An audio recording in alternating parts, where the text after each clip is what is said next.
Hoje nós vamos trabalhar com interpretação de texto. Lembrando que no processo da interpretação de texto não cabem adivinhações, não cabem interpretações baseadas em outras coisas que não sejam elementos do próprio texto, ok? Então a leitura é fundamental e leitura atenta. É importante perceber que não tem isso de adivinhar.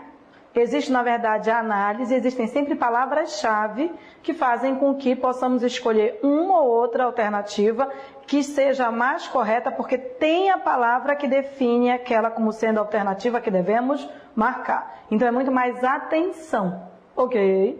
Vamos lá. Quando se fala em interpretação de texto, muita gente generaliza e muita gente acha que a interpretação de texto é subjetiva. De subjetiva ela não tem nada. Sempre há uma palavra-chave que define qual é a principal alternativa, que é aquela que você deve marcar, tá? Então, quando se fala em interpretação de texto, já há a vulgarização dessa expressão, tá? Como querendo ser algo que você acha que é subjetivo. Não é. Então, não vamos para a vulgarização da expressão. Na verdade, quando eu vou interpretar o texto, eu vou identificar alguns elementos. Eu vou identificar algumas ideias do texto, tá? E algumas ideias importantes. Então, primeira coisa que eu tenho que pensar. Eu já li o texto como um todo. Qual é a ideia principal? Qual é a ideia básica? Uma dica para você. Geralmente ela é o núcleo do sujeito. Então, marque os verbos e procure o sujeito. A ideia principal, ela vem no primeiro parágrafo. É uma outra observação que a gente pode te dar. Então, a ideia principal, ela vem no primeiro e ou último parágrafos. Ok? Então, o que você tem que pensar?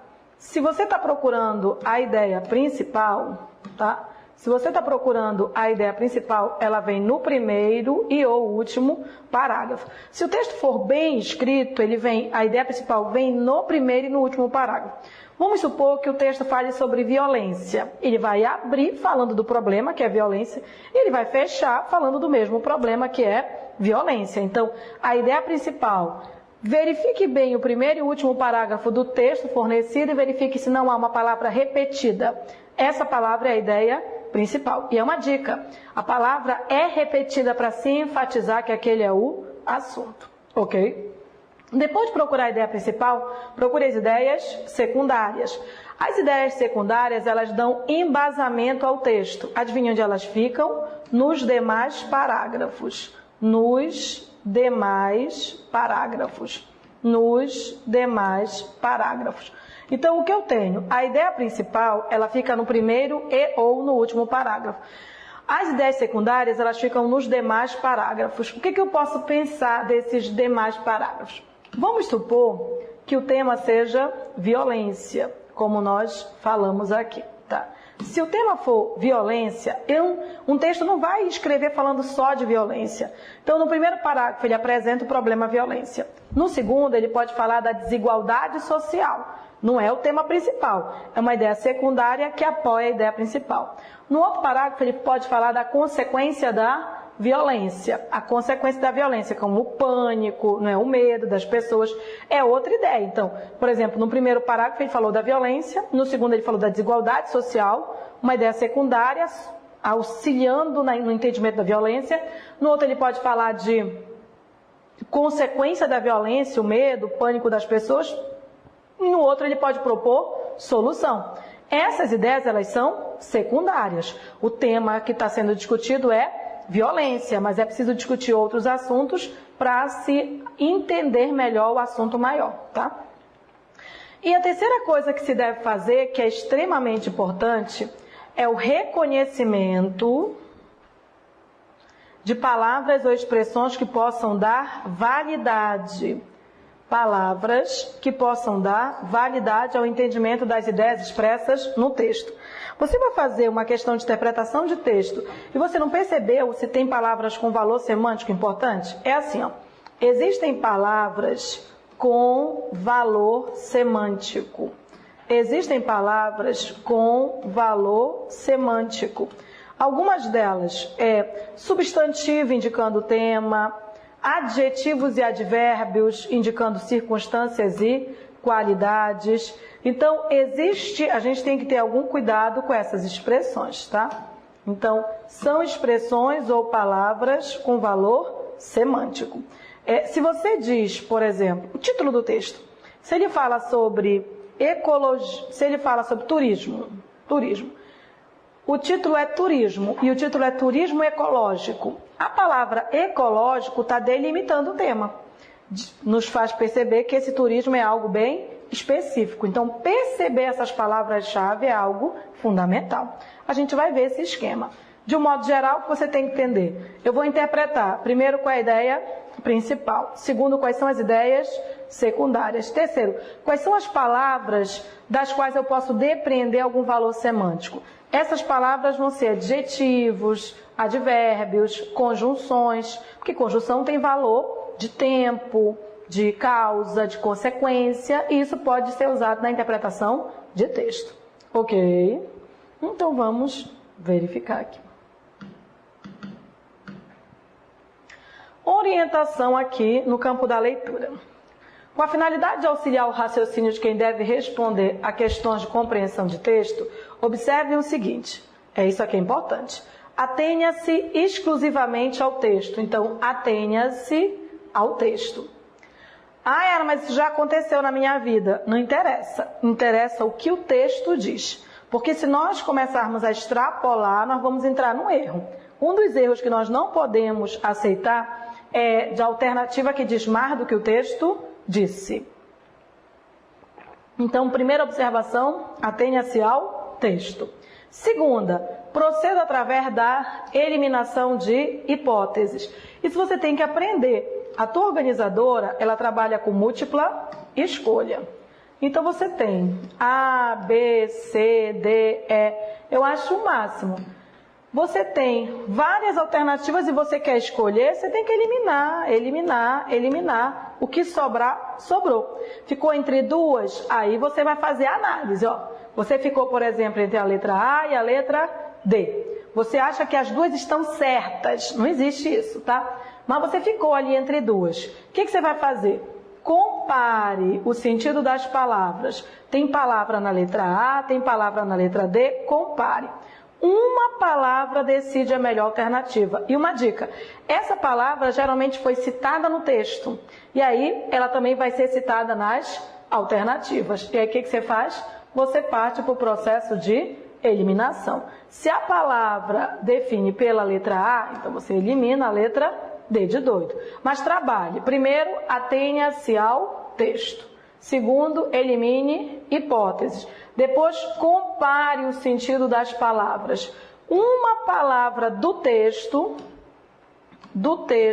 e da alternativa define qual é que você deveria marcar, tá? Agora, isso aí a gente já está olhando. Texto, alternativa, texto, alternativa, texto, alternativa. Aqui embaixo, o que a gente tem de dica é o seguinte. Quando você for analisar parágrafo por parágrafo, tente sempre encontrar o tópico frasal. Tente sempre encontrar o tópico frasal. É uma frase que melhor sintetiza o texto. Então, o tópico frasal, ele é uma frase síntese. Ele é uma frase síntese, tá? É uma frase que demonstra bem. Ok? E aí eu tenho, o que é o tópico frasal? É uma frase síntese. Ela tem o assunto principal, ela tem um verbo afirmando, ela tem algum argumento. Então, assim, encontrar essa frase síntese é algo fundamental. Então, primeiro, atenha-se ao texto. Respostas que extrapolam o texto não serão consideradas, vão estar erradas. Elimine. Não, isso não foi dito no texto, isso não foi dito no texto, não foi dito no texto, já elimina. Fica entre duas. Faz favor de, na interpretação de texto, deixar duas para você analisar. E aí, não opte por aquilo que você acha que é. Enxergue. Comece a enxergar as palavras. Sempre vai ter uma palavra que indica que é aquela alternativa e não a outra. Não é adivinhação, tá? É, na verdade, quase um quebra-cabeças. Você praticamente tem que verificar que palavra na alternativa remete a alguma palavra que foi dita no texto. Ok?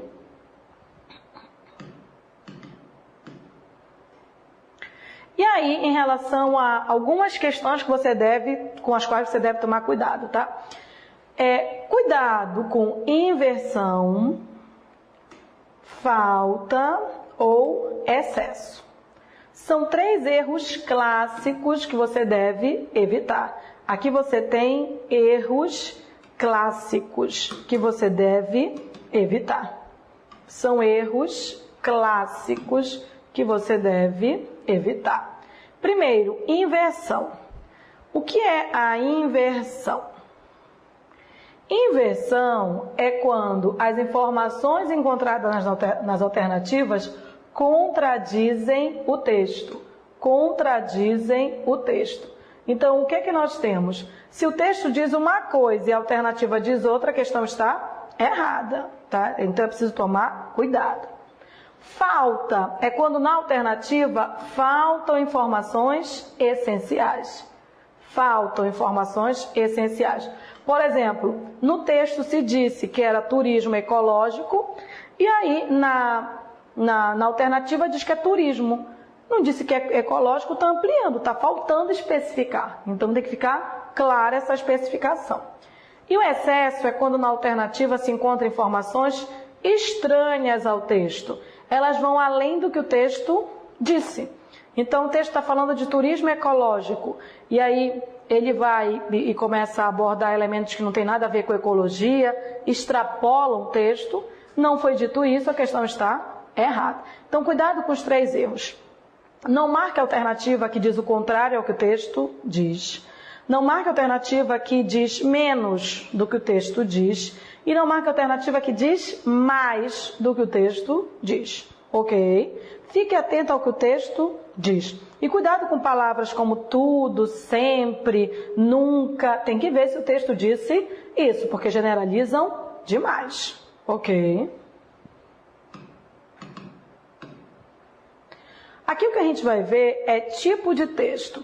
Existem 3 tipos de texto clássico e às vezes reconhecer o tipo de texto é importante para trabalhar bem a interpretação desse texto. Isso é tipologia textual.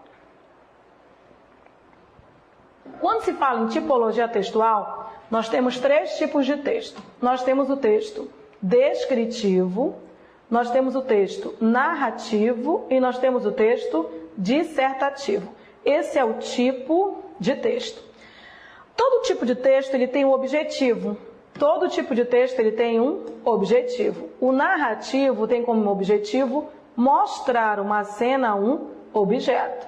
Então, assim, a palavra-chave do texto descritivo seria mostrar. A palavra-chave seria mostrar. A palavra-chave seria mostrar. Então, em uma palavra, ele quer mostrar. Agora, quando a gente fala em marcas, tá? O que seriam essas marcas? Na verdade, seriam as características. Então, essas marcas são as características do tipo de texto. É aquilo que o tipo de texto usa, tá? E principalmente está apoiado em verbo. Pelo verbo eu sei que tipo de texto eu tenho. Então, assim, ó, o texto descritivo, ele é estático. Ele não usa verbos de ação. Não usa verbos de ação. Então, o que ele usa? Ele usa verbos de ligação e adjetivos. Isso é fundamental. Então, ó, ele usa verbos de ação e adjetivos. E ele utiliza os sentidos, mas principalmente ele usa verbos de ação e adjetivos. Ok? Aqui nós temos, ó, um exemplo que ilustra o tipo de texto descritivo. Sua estrutura era alta, o seu corpo esbelto. A pele morena refletia o sol dos trópicos. Os olhos negros e amendoados espalhavam a luz interior de sua alegria de viver a jovialidade. Os traços bem desenhados compunham uma fisionomia calma que mais parecia uma pintura. Se eu for analisar, olha só, sua estrutura era alta. Isso aqui é verbo de ligação. Isso é verbo de ligação, isso aqui é um adjetivo. Sua estrutura era alta, seu corpo esbelto, mais um adjetivo. A pele morena, mais um adjetivo. Refletiu o sol dos trópicos. Os olhos negros, um adjetivo, e amendoados, outro adjetivo, espalhava a luz interior de sua alegria de viver a jovialidade.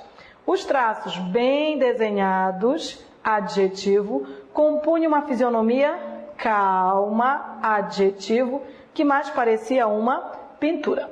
Parecer é verbo de ligação, uma pintura está como característica. Está cheio de adjetivos. Então, na verdade, você tem tudo isso aqui que nós destacamos como adjetivos. Então, é um tipo de texto que é estático. É um tipo de texto que não me indica ação. É um tipo de texto que é cheio de adjetivos que está caracterizando alguém. Então, o que eu tenho? Ele quer mostrar como era a pessoa. Se ele quer mostrar, ele é predominantemente descritivo. Ele é predominantemente descritivo. Então, o texto descritivo, ele é estático, parado, ele não denota ação. Ele usa verbo de ligação e, principalmente, adjetivos para caracterizar uma coisa ou uma pessoa. Ok? Não é o que mais cai em prova de concurso. Esse tipo de texto aqui é o texto narrativo, tá? É o texto narrativo. Bom, qual o objetivo de um texto narrativo? Contar uma história, contar uma história, contar uma história. E aí, é contar, é contar, é contar. Só que existe toda uma estrutura para contar. Desculpem. Toda uma estrutura para contar. Esse é o objetivo. Existem algumas marcas. Desculpem. Como nós dissemos, as marcas são características. Então, quando eu penso num tipo de texto, narrativo, eu tenho algumas características. Primeiro, eu tenho uma estrutura do texto narrativo, gente. A estrutura do texto narrativo ela é baseada em introdução, complicação, clímax e desfecho. Para eu falar disso aqui, eu tenho que falar primeiro das marcas dela, né? Ela tem algumas marcas. Primeiro, você vai contar uma história. Essa história ela tem uma sequência temporal. Um antes, um durante e um depois. Então, essa sequência é o começo, o meio e o fim. Essa sequência é o começo, o meio e o fim. Tá? Então, toda a história tem começo, meio e fim. O importantíssimo daqui, se você vai narrar, a narração ela usa verbo de ação no passado. Isso aqui é o mais importante. Usa verbo de ação no passado. Afinal, se você vai contar algo que já aconteceu. E tem elementos narrativos. Como é que você sabe que elementos narrativos são esses? Pergunte para o verbo, pergunte para o verbo, pergunte para o verbo. Pergunte para o verbo quando aconteceu algo. Pergunte para o verbo quando aconteceu algo. Se você perguntar quando aconteceu e obtiver resposta, esse quando é justamente a noção temporal. Então, por exemplo, se eu disser: semana passada encontrei Genoveva chorando na porta de casa. Semana passada encontrei Genoveva chorando na porta de casa. Quando? Semana passada. Onde? Na porta de casa. Por quê? Chorando. Quem? Genoveva. Já tem elementos narrativos. Se eu já tiver o que aconteceu, com quem, quando e onde, eu já tenho elementos narrativos. Se alguém me perguntar por que ela estava chorando, aí eu vou desenrolar a história. E se me disser como isso tudo aconteceu, aí já é o começo, meio e o fim. Então, na verdade, os elementos narrativos, eles são, o tempo, o lugar, o fato, a personagem, o motivo e o enredo. Basta você perguntar para os verbos quando, onde, como, o que, porquê, que você vai ter resposta como elementos narrativos, tá? Já sabendo quais são os elementos narrativos, dá para a gente ver a estrutura do texto narrativo aqui. Dá para a gente ver. A estrutura narrativa é uma sequência em que a narração deve ser elaborada, tá? Toda boa história, todo bom filme, um filme é um exemplo de uma narração bem construída, ela tem que ter essa estrutura, tá? Tem que ter uma introdução. O que a introdução faz?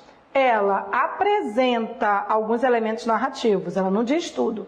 Então, o que uma boa introdução usa? Quando, onde, como, quando, quem e o que. O como já vem no desenvolvimento, tá? Então, por exemplo, se eu disser, semana passada encontrei Genoveva chorando na porta de casa.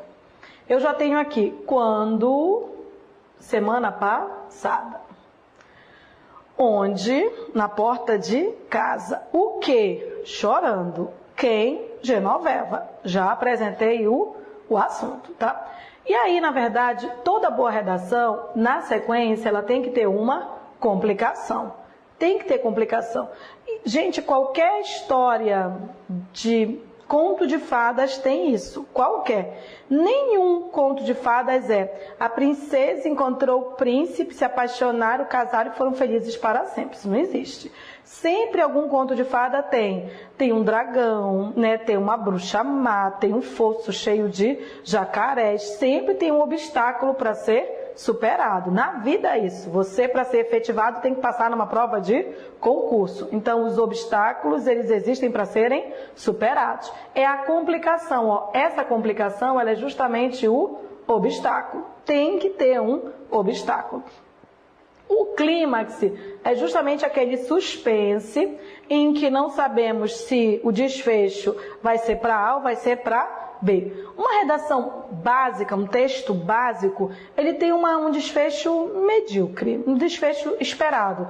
As sessões da tarde mostram isso, né? Tem aquele casal que se conhece, tem sempre alguém que interrompe o relacionamento, mas no final eles acabam juntos. Essas histórias não ficam para a eternidade. Se você pegar Romeu e Julieta, por exemplo, se eles tivessem ficado juntos no final, seria uma história que não era mais uma sessão da tarde. Como eles morrem no... Ah, você não sabia o final? Eles morrem no final, tá? Como eles morrem e não ficam juntos, é uma história que ficou eternizada. Então, esse desfecho, quando ele é inesperado, ele acaba marcando. Se você já viu Sexto Sentido é um bom exemplo de filme que cria um suspense, uma expectativa, a gente espera que seja uma coisa, quando no final é surpreendente.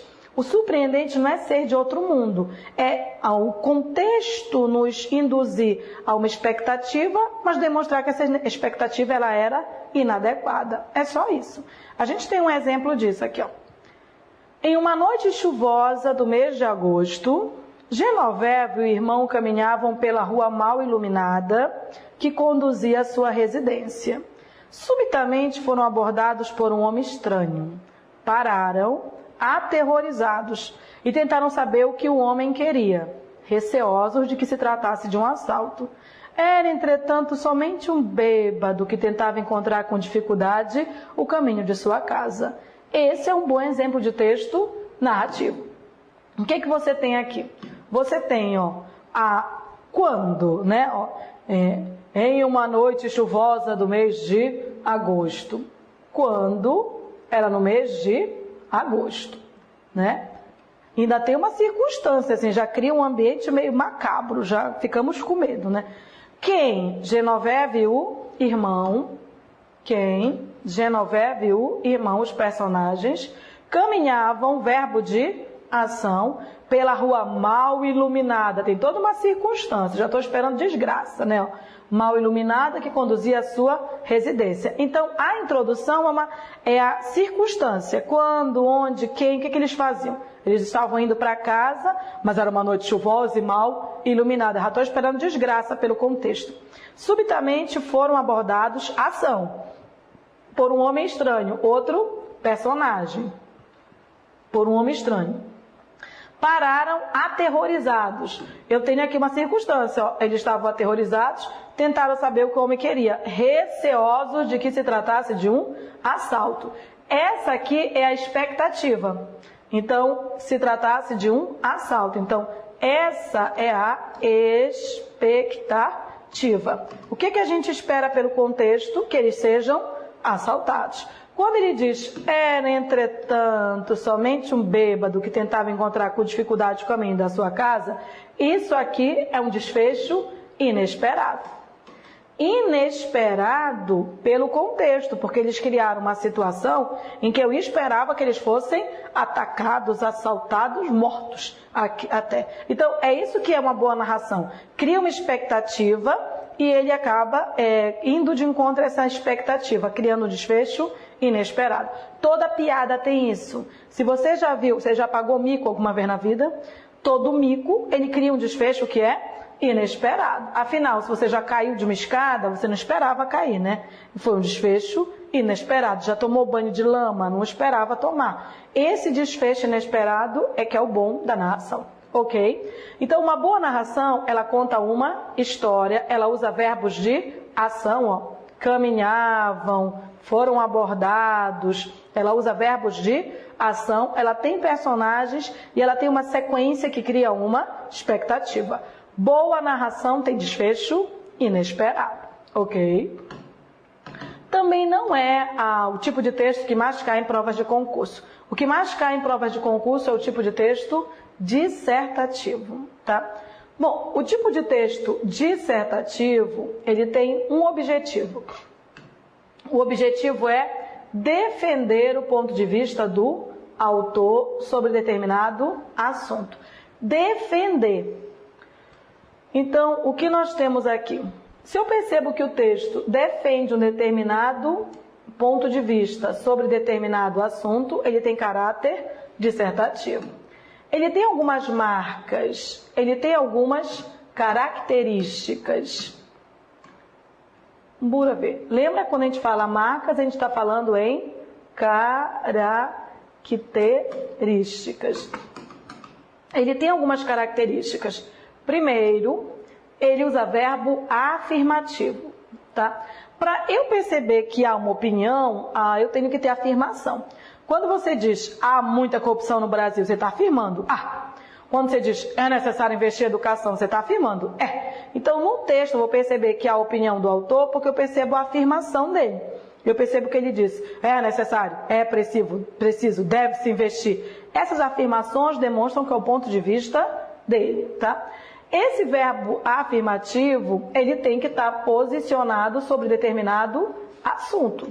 Então, por exemplo, quando eu vejo escrito num texto, é necessário investir em educação, é necessário afirma, educação é o assunto, tá? Usa argumentação para defender o ponto de vista. Essa argumentação, você vai ter, por exemplo, é necessário investir em educação, para quê? Por quê? Esses conectivos introduzem justamente o processo argumentativo, que é o que justifica determinada opinião, tá? Aquilo que a gente comentou lá em cima dos verbos afirmativos, quando você diz é necessário, é preciso, deve-se, tem, toda vez que você disser é necessário, é preciso, deve-se, tem, você está afirmando e aí você está gerando a sua opinião. Se eu leio isso no texto, essa opinião é do autor do texto. Tá? Então, lembra, para ser dissertação, a gente primeiro tem que ter um assunto. Até porque a interpretação de texto ela vai estar focada nesse assunto. Você está afirmando algo sobre o assunto. Então, toda vez que você pegar um texto dissertativo, a primeira coisa que você tem que procurar, qual é o assunto que está sendo discutido? Qual é o assunto que está sendo discutido? E depois, qual é o posicionamento do autor? É importante saber também se a discussão ela está num tom positivo ou ela está num tom negativo. Isso ajuda a marcar a alternativa correta. Às vezes, o autor está num tom positivo. As alternativas estão todas num tom negativo, menos uma. Você marca aquela. Então, perceber esse tom também é fundamental. Ok? Um fragmento aqui para nós analisarmos. Tem havido muitos debates sobre a eficiência do sistema educacional brasileiro. Argumentam alguns que ele deve ter por objetivo despertar no estudante a capacidade de absorver informações dos mais diferentes tipos e relacioná-las com a realidade circundante. Um sistema de ensino voltado para a compreensão dos problemas socioeconômicos e que despertasse no aluno a curiosidade científica seria por demais desejável. Primeiro, ele afirma aqui, tem havido, é um verbo afirmativo. Muitos debates sobre a eficiência, esse é o tema, ó, a eficiência do sistema educacional brasileiro. Esse é o tema, essa é a afirmação. Tem se discutido. Argumentam alguns que ele deve ter, olha os verbos afirmativos, por objetivo despertar no estudante a capacidade de absorver informações, e esse deve ter por objetivo já está propondo solução, né? De que o aluno absorve informação dos mais diferentes tipos. Aí ele diz, no sistema de ensino, lá ele volta para o sistema de ensino. Sistema educacional, sistema de ensino. Sinônimos. Um sistema de ensino voltado para a compreensão dos problemas socioeconômicos. Então, é um sistema de ensino voltado para a compreensão e que desperta nos alunos a curiosidade, seria, porque ele está usando o campo da hipótese, por demais desejável. Essa aqui é a opinião. O mais importante é sempre você perceber qual é o assunto. Então, aqui eu tenho, ó, o assunto é... O assunto é a eficiência do sistema educacional brasileiro. A eficiência do sistema educacional brasileiro. O que mais vai cair é o texto dissertativo. Nele, o que a gente precisa saber logo? Qual é o assunto e qual é o ponto de vista adotado. Ok?